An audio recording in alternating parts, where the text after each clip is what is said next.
exercise. So exercise is really important, but the type of exercise you do is also very important. So in the beginning, so when you first have surgery, honestly, the main goal is rest, but we want to move the body to prevent blood clots. So in the beginning, you're just going out and you're walking just 5 to 15 minutes, enough just to, get your body moving, get the blood flowing. You're not exercising to actually exercise. You're not really, you got to remember, you're not taking in any nutrition. So as time goes on, so the first couple of months, what you're going to do is just increase your walking. I don't want you to go to the gym and get on the treadmill for an hour. The first few months, honestly, you're not eating very much. You're taking in like maybe 300-400 calories. And so a lot of times what I'll do is I'll have patients go to the treadmill, go to the gym and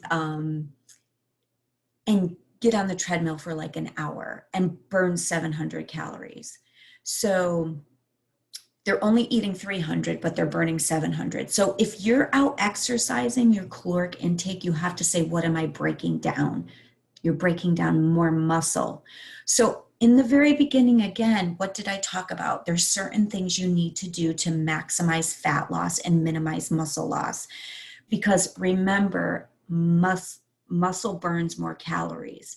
And so if you want to keep your weight off for the long haul, you want to keep as much muscle as possible and maximize that fat loss. So in the beginning, you do not want to exercise to burn a lot of calories because you're not eating very much. So walking to move the body, walking, right, to get the blood flowing, great. Get outside, breathe some fresh air, but you really want to minimize it. And then really for the actual exercise, 1 month after surgery, really probably you're going to be completely healed about 6 weeks after surgery. So I'd say about somewhere between 6 to 8 weeks after surgery. Also listen to your body. You're actually going to want to start doing some sort of resistance training. So to minimize muscle loss, and to also help minimize the saggy skin, the best thing to do is resistance training. So you can see here, like you can actually use your own body weight. And if you're just starting out, I would actually Google beginner using your own body weight exercise routines. And there's some beginner 15-20 minute routines where you need absolutely no equipment at all. And you can just do in a small space in your home. Of course, you can get weights, go to the gym, you can do the machines, bands, you could buy bands. Also, this lady holding her leg out, this is considered isometric toning. That's also where you squeeze a muscle. So just like, even if you were, let's say, you're chair bound and you're not walking much, you can actually sit in your chair and contract your muscles. Like you contract like your arm muscles and hold for maybe 5 seconds at a time and work your way up maybe to a minute. So isometric toning is also considered resistance training. I definitely love using your own body weight, or even yoga. Yoga is another thing you could look into.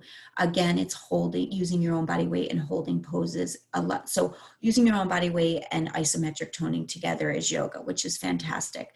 So walking in the beginning, somewhere between 4 to 6, probably 6 to 8 weeks after surgery, you're going to start doing resistance training. So definitely minimize the cardio the first 6 months to a year. Again, just because cardio is meant to burn calories and you're really not eating enough calories to burn. And also remember, if you're out exercising your caloric intake, you have drastically increased the amount of muscle that's being broken down, which you don't want. So that means it's harder to keep your weight off for the long haul. And it also means more saggy skin.